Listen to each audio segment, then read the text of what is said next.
Boom, baby. We got Uriah Hall versus Anderson Silva coming up. This is your boom breakdown here. You know that. If you guys give a thumbs up, I really appreciate it. Subscribe to my YouTube channel. Follow me on Instagram and Twitter at BrianBoom135. Um, Uriah Hall versus Anderson Silva. This is like the young Anderson Silva versus the old Anderson Silva. It's almost like a setup fight, right? It's like they kind of want Uriah Hall to kind of make a name off Anderson Silva. You know, he's a younger guy that shares similar qualities in a sense where he's long, lengthy. He's kind of fancy on the striking aspect of things. But we've known a couple of times that Uriah Hall has not been there up here, and that's very important, especially fighting a guy like Anderson Silva, because if your mental game is not on point and you're fighting someone that you idolize, there's that moment where you get in the cage and you realize, like, oh my God, that's Anderson Silva. Daniel Cormier talked about it. You get in the cage and you look across, you're like, holy shit, like, there he is. Like, I can't believe I'm actually about to fight this guy.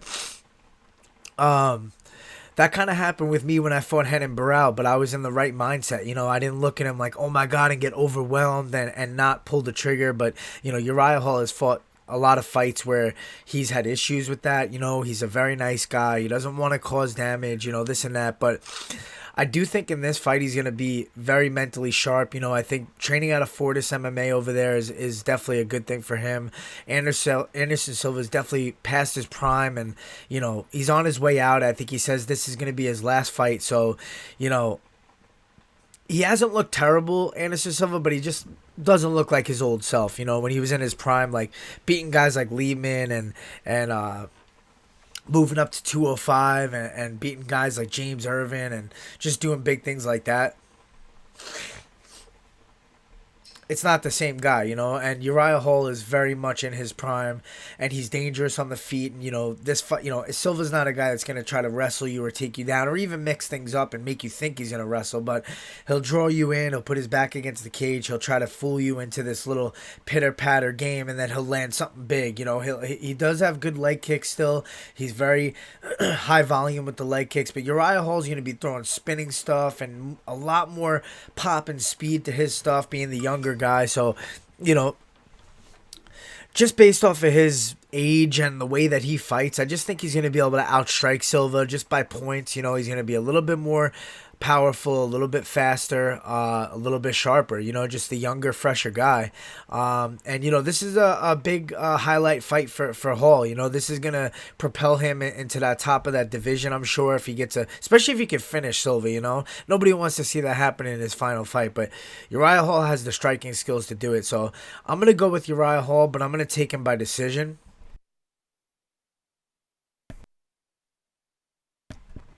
Um, And then we got Bryce Mitchell, Andre Fili. I'm really excited for this fight, man. I think this is probably going to be fight of the night.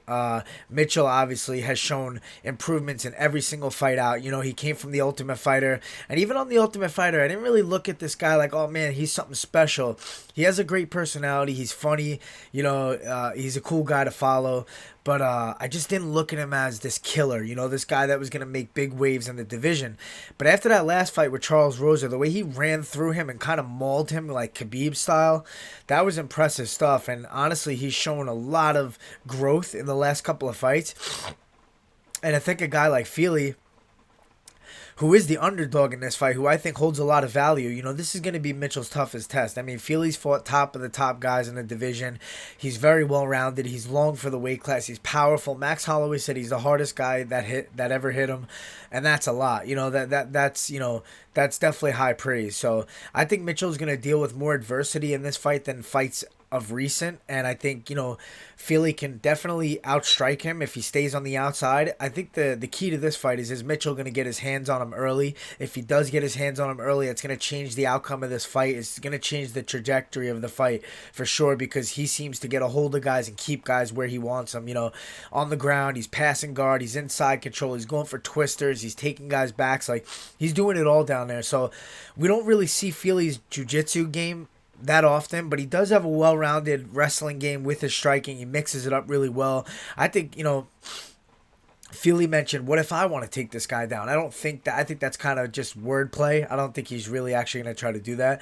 But it'll be interesting if it hits the mats, if Feely could get a takedown, if he's on top. How does Bryce Mitchell look off his back? Because I think Bryce Mitchell likes to kind of enforce top game when he's on the ground, and that's where he does his best. But he's very tricky. I mean, his style on the ground is very unorthodox, and he's able to hit stuff from weird angles and weird positions. And so you definitely don't want to be there if you're Feely. You want to keep the fight on the feet, keep him at the end of your punches, your kicks. I do see Feely, outstriking Mitchell in this fight, but I do think Mitchell's diligent. I think he's going to try to pressure him forward, close the distance really early in the fight, be very aggressive, not let Feely settle into his movement and his style. And it's really hard to pick this fight, though. I'm thinking like the younger, fresher guy in Mitchell, but Feely's fought the better competition. He's definitely got better experience in the UFC by a long shot. And he's probably training at a better gym as well with better training partners, but that mindset of Mitchell right now, he's got a lot of momentum and he seems like stone cold in his mind that he's going to kill. So it's hard for me to pick, but I feel like I'm going to go ahead and go with the upset here in Feely. I think I'm going to bet on him too. I think he's got good value as an underdog, and I think he's got a lot of skills. I think he could, definitely hurt Mitchell on the feet and stop takedowns. I think he's got a good athleticism, a good movement, good wrestling abilities defensively to kind of avoid getting stuck and getting taken down over and over and held down. So going Feely, I think he's going to get the decision win and outstrike him. Maurice Green, Greg Hardy. This is a good test for Greg Hardy. A good step up. I think Maurice Green is a well-rounded guy. He's definitely improved, and he's good at mixing things up. Elbows, knees. He doesn't just punch or kick. He really mixes things up with every limb that he has. We saw him in that last fight submit Gian Vellante off his back. I thought that was more so due to exhaustion than it was skill set for Maurice Green off his back in jiu-jitsu.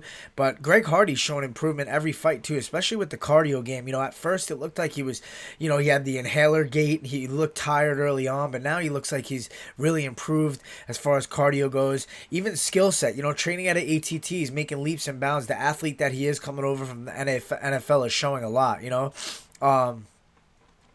His movement's getting better. His striking output's getting better. The way he's mixing up kicks with his strikes is better. Even if he wants to shoot a takedown, I think he's going to have the strength advantage in this fight and be able to kind of do ground and pound on top and keep position and not really leave anything open for any submissions from Maurice Green.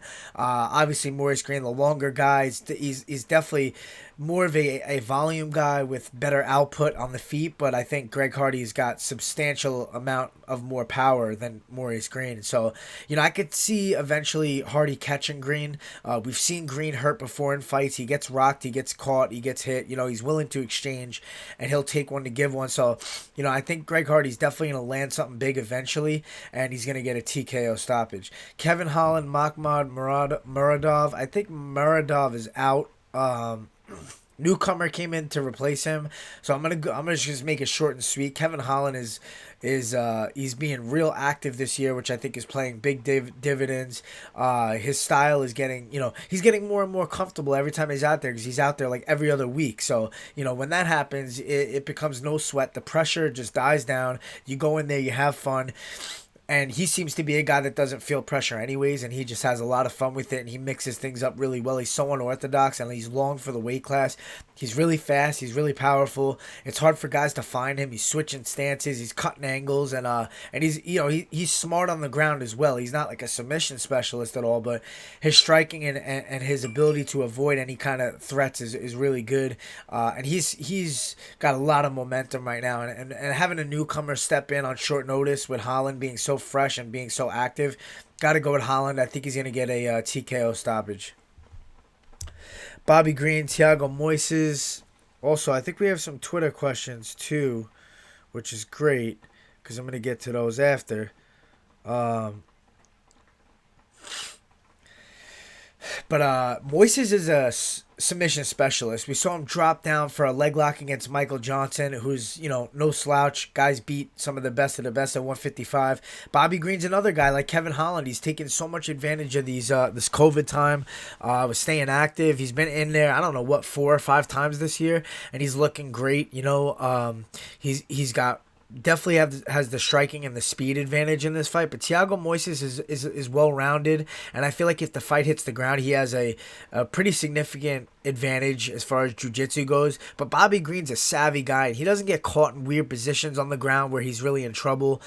He's very smart. He's good defensively. I don't think he's easy to take down by any means. So, Moises, yeah, better jiu-jitsu, but wrestling is what's going to get you down there to the jiu-jitsu aspect of things. So I don't see Moises as like a very grinding wrestler, a guy who's going to really be able to get a hold of Bobby Green and take him down and start to work his jiu-jitsu game. I think Bobby Green is elusive. He's fast. He's got a crisp jab. He's going to keep him at the end of his punches. And he's going to keep it on the feet. And Bobby Green's going to do what he does best there. He's going to pepper him up there. He's going to make him miss. I think some of Bobby Green's best work is making guys miss, And that's frustrating, and that drains you. So if he's making Thiago Moises miss a bunch and Thiago can't get a hold of him and he's getting peppered with shots, it's just going to frustrate him as the fight goes on. I got Bobby Green by decision.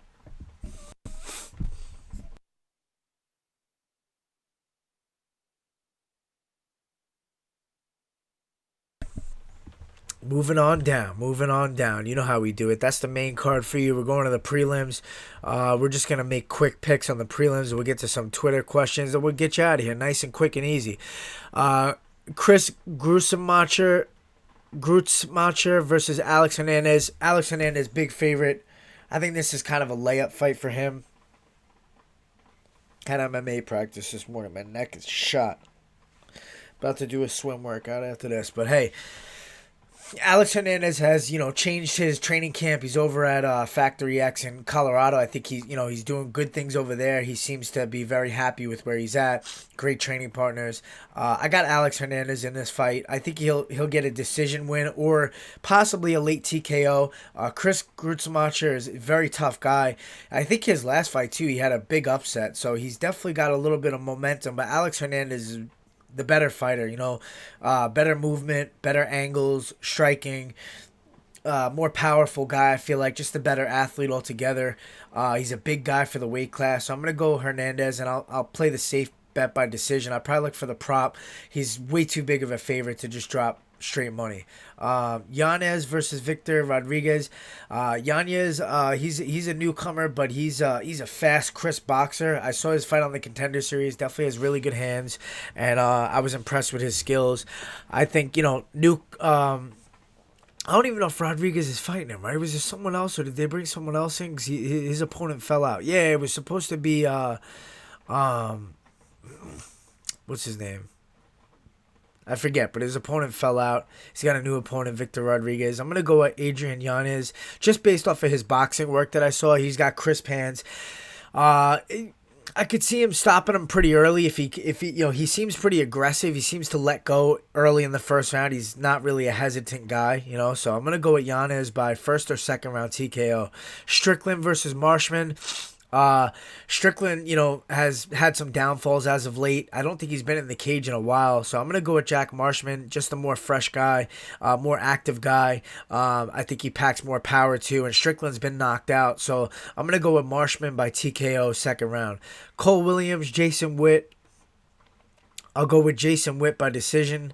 Dustin Jacoby versus Justin Ledet. Dustin versus Justin. I'm going with Dustin Jacoby by TKO. Courtney Casey, and they didn't put her opponent's name up there. I think it was Priscilla Cachoeira. I'm going to go with Courtney Casey by submission. And Miles Johns versus Kevin Natividad. It's funny, I was supposed to fight Kevin Natividad at short notice. He was stepping in for Simon, but he ended up having to fall out due to some COVID complications. And, Miles Johns is a tough, stocky guy, and he's good, but I feel like his mental game, he gets in there and he kind of loses focus, and kind of fades a little bit as the fight goes on once he faces adversity. He has power, but I've watched some footage on the TV dad, and don't underestimate the newcomer, man. I think the TV dad has speed and power advantage on the striking realm of things. I think Miles Johns might be a little bit stronger. Maybe he can out wrestle Nativi Dad, but I'm going with an upset in this fight as well. I think Nativi Dad's going to get it done. I'm going to go with a decision just because I think it'll be a scrappy fight, but Nativi Dad seems to throw more volume in the footage that I've seen compared to Miles Johns in his UFC fights. So that's what we got there. Let's get to Twitter questions like a doctor.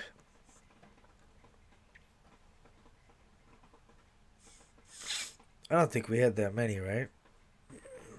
Nope. How can Silva get the edge in this? I don't really see any way he wins. I mean, if Uriah Hall doesn't show up and his mental game's not there and he freezes up and Anderson Silva starts to land leg kicks maybe and outpoint him with kicks, but I don't see it either. I think Uriah Hall is going to just be the younger, fresher, sharper guy. Are the holidays tough for you to abstain from stuffing your handsome face with food? Well, thank you. They are, but I'm pretty disciplined. I mean, I only eat bad once a week, even when I don't have fights.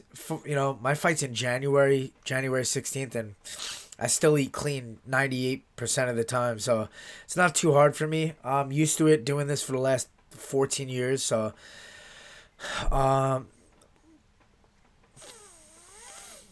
if Silva wins, could you see yourself fighting Ngannou in the near future? Don't understand what you mean. Don't understand what you mean. Can't even go there on this question. Not that many questions. That was it. We got a lot of bad language in these questions. Unbelievable. We're trying to keep it, PG-13, just in case anybody youngsters pop in here. But yeah, so that was it. Nice and short. We don't have much questions on this one. The bigger cards, I get more questions to answer. So usually that's what happens. But that's it for the Boom Breakdown. Thumbs up. Love you. Boom, baby.